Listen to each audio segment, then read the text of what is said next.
policies that battle racial and gender discrimination. Today's Democratic Party believes that government has an important role to play in society.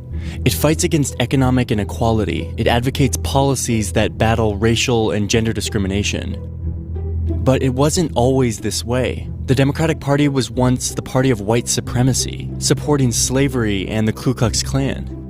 To understand how the party made such a huge shift, you have to go back to its origins in the mid-1820s, when it sprung up supporting the presidential candidacy of a popular former general, Andrew Jackson. Jackson was an outsider, challenging the political establishment and the elites of his day, and his critics disparaged him as a jackass. But Jackson embraced the animal as a symbol of determination, and donkeys started appearing in newspapers to represent him and his followers. In the 1828 presidential election, which saw record-breaking popular participation, Jackson won in a landslide victory. So his supporters argued that they, and not the old elites, represented the popular will of the country, and they started calling themselves the Democratic Party.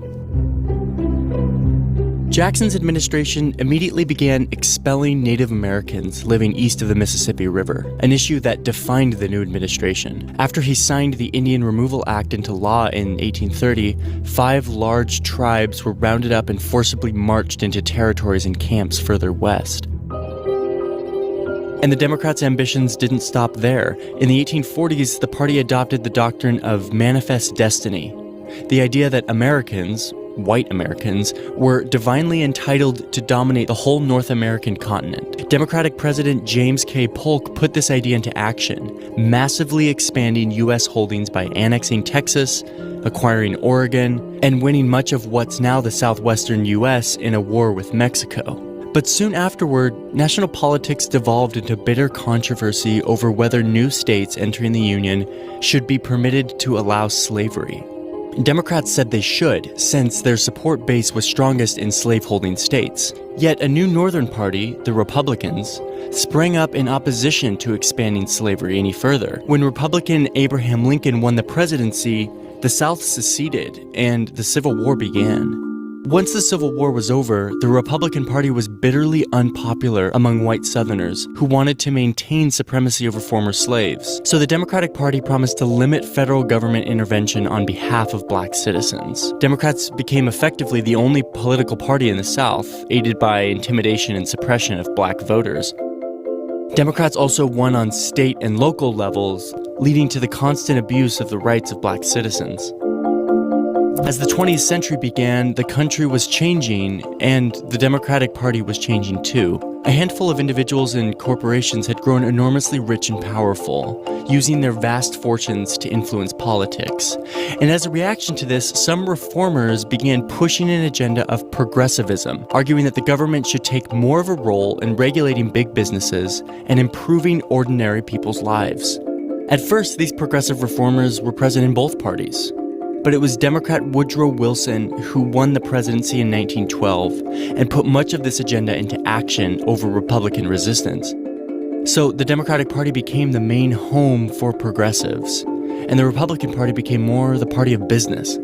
But it was the Great Depression of the 1930s that sealed the Democratic Party's new identity as the party of government activism. In an effort to combat the crippling economic situation, President Franklin Roosevelt signed what was then the largest package of domestic government projects in American history, calling it the New Deal. And in the process of doing this, his administration dramatically expanded the size of government. Yet the party was still split over race. By the mid-20th century, it contained Southerners who staunchly supported segregation, liberal reformers trying to end it, and many politicians who were just happy to look the other way. But in 1964, when the Senate voted on the Anti-Segregation Civil Rights Act, this shows how the progressive reformers in the party had gained the upper hand, steering the party away from its racist past towards equality and social justice. But the Democrats in the South voted against the Civil Rights Act, remaining wedded to the idea of segregation. This chart shows the presidential vote for black voters. Around the 1960s, black voters who had already been moving towards the Democratic Party would begin overwhelmingly supporting the Democrats from then on, and conversely, the Republicans would take a huge hit among black voters. Meanwhile, white Southerners moved away from the Democratic Party they had been loyal to for so long. in part because of race, but also because of a suspicion of big government and a desire to defend traditional values against liberal activists. Democrats would go from dominating the South to losing almost all influence in the region. Thanks in part to this drop in popularity among white voters, Democrats started losing elections, often losing by huge margins. But demographically, the US is becoming an increasingly non-white country, and the Democrats have had a comeback thanks in part to minority voters. The huge influx of Hispanic voters has especially benefited Democrats.